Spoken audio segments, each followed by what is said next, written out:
దేవుని ఆత్మ అతనిపై నిలిచెను. యెషయా గ్రంథము 11వ అధ్యాయము 1వ వచనం నుంచి 10వ వచనం వరకు. యెషయా గ్రంథము 11వ అధ్యాయము 1వ వచనం నుంచి 10వ వచనం వరకు. ఆ దినమున ఈశాయి మొద్దు నుండి ఒక పిలక పుట్టును, అతని వేరుల నుండి ఒక కొమ్మ ఎదుగును.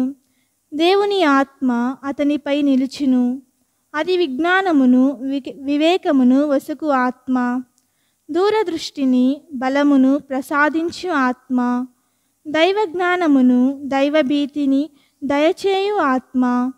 ప్రభుని భయము అతనికి ప్రీతిని కలిగించును.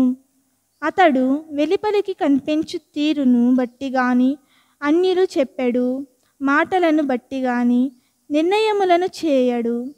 అతడు దీనులకు న్యాయముతో తీర్పు చెప్పును, పేదలకు నీతితో న్యాయ నిర్ణయములు చేయును. అతని వాక్కు దుర్మార్గులను దండించును. అతడు విధించు శిక్ష దుష్టులను సంహరించును. అతడు న్యాయమును నడికట్టు వలె ధరించును, సత్యమును దట్టి వలె తాల్చును.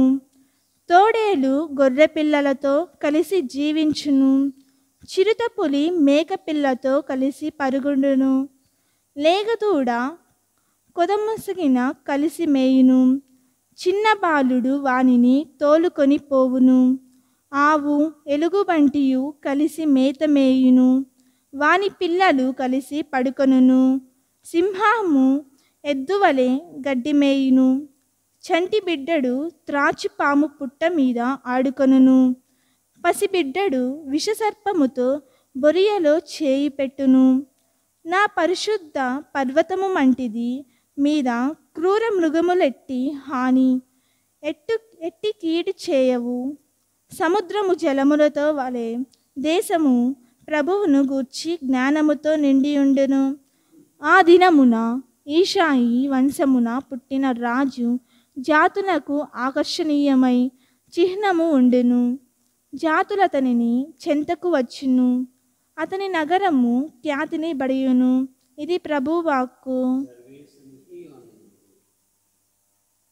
ప్రభువు మీతో ఉండునుగాక.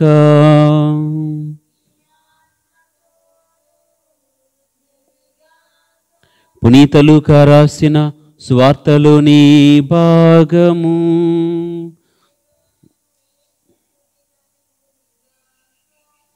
పునీత లూకా రాసిన శుభవార్త 10వ అధ్యాయము 21 నుండి 24వ వచనం వరకు. ఆ గడియలోనే యేసు పవిత్రాత్మయందు ఆనందించి, ఓ తండ్రి, పరలోక భూలోకములకు అధిపతి, ఈ విషయములను నీవు జ్ఞానులకును వివేకులకును మరుగుపరచి పసిబిడ్డలకు దీనిని తెలియపరచినందులకు మీకు ధన్యవాదములు. అవును తండ్రి, ఇది నీ అనుగ్రహపూర్వక సంకల్పము. నా తండ్రి నాకు సమస్తము అప్పగించి ఉన్నాడు. తండ్రి తప్ప మరెవ్వరును కుమారుని ఎరుగరు, కుమారుడు తప్ప మరెవ్వరును తండ్రిని ఎరుగరు.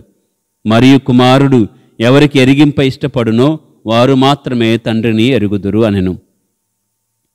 అప్పుడు యేసు శిష్యుల వైపు తిరిగి వారిని మాత్రమే ఉద్దేశించి, మీరు చూచెడి ఈ సంఘటనలను చూడగలిగిన నేత్రములు ఎంత ధన్యమైనవి. ప్రవక్తలు, రాజులు అనేకులు మీరు చూచుచున్నవి చూడగోరిరి, కానీ చూడలేకపోయిరి. మీరు వినుచున్నవి వినగోరిరి, కానీ వినజాలకపోయిరి అని పలికెను. ఇది క్రీస్తు సువిశేషము.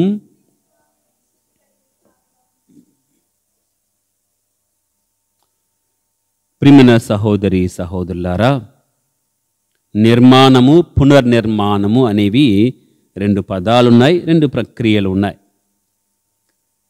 ఏదైనా ఒక క్రొత్త ఇంటిని నిర్మించటము సులభం, మొదటి నుంచి ప్రారంభిస్తాము కాబట్టి అది సులభమైన ప్రక్రియ.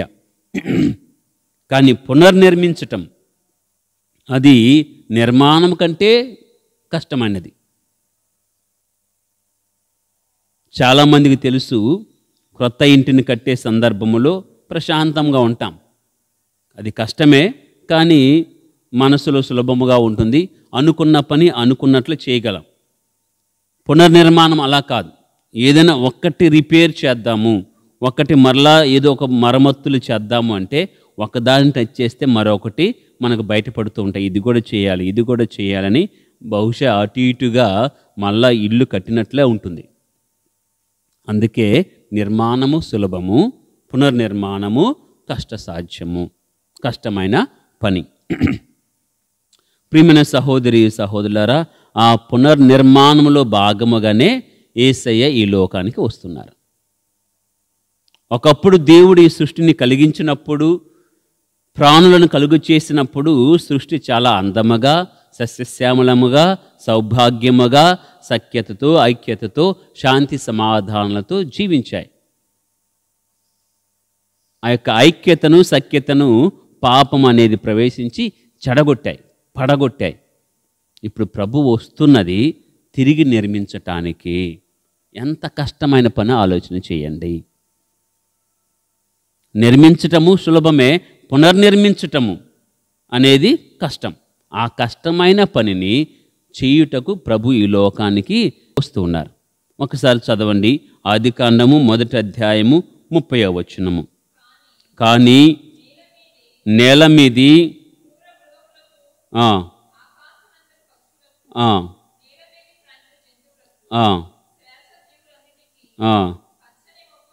శ్వాస పీల్చు ప్రతి జీవికి కూడా పచ్చని మొక్కలు ఆహారం అవుతాయి.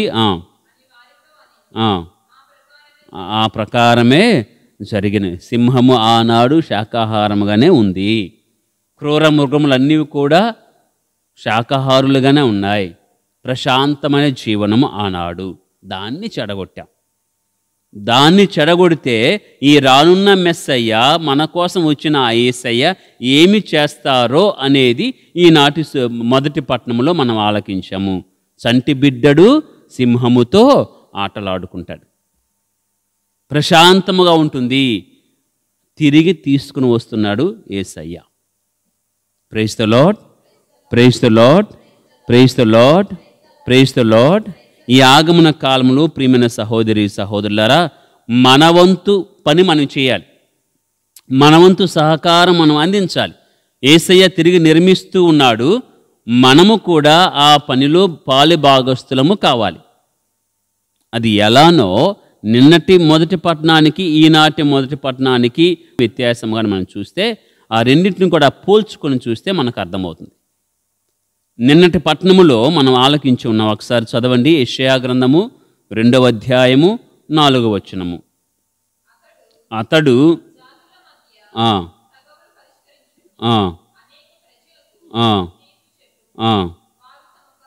వారు తమ కత్తులను కర్రలుగా సాగకొట్టుకుందురు, తమ ఈటెలను కొడవలిగా మార్చుకుందురు.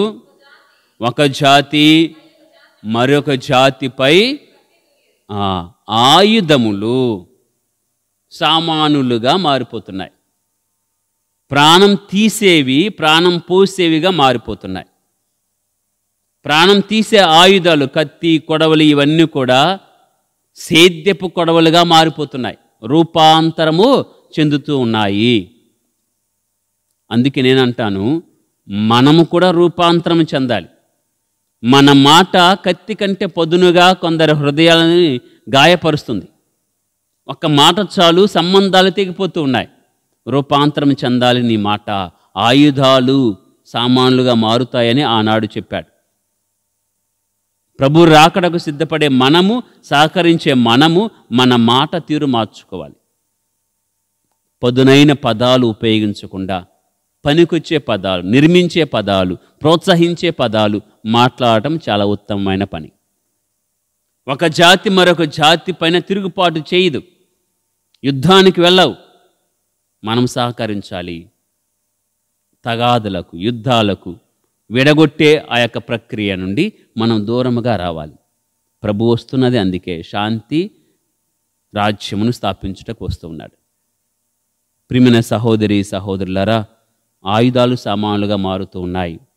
ప్రాణం తీసేవి పూసేవిగా మారుతూ ఉన్నాయి. మనము కూడా అలాగే రూపాంతరం చెందాలి.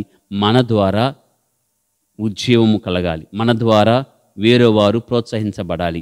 మన ద్వారా వారు ఇంకా ఆత్మీయతలో ఎదిగే భాగ్యము దయచేయాలి. అలా ఉండాలి మన ప్రక్రియ, మన జీవితం. కాబట్టి ప్రియమైన సహోదరి సహోదరులారా, ప్రభు వస్తూ ఉన్నారు పునర్నిర్మించటానికి. ఆ పునర్నిర్మాణంలో భాగస్థులైన విశ్వాసులందరూ ధన్యులైన విశ్వాసులుగా ఉంటారు. కాబట్టి పాలి భాగస్థులం అయ్యే భాగ్యం దయచేయమని దయగల దేవుని వేడుకుందాం. దేవుడు మనకు సహాయం చేయను గాక. ఆమెన్.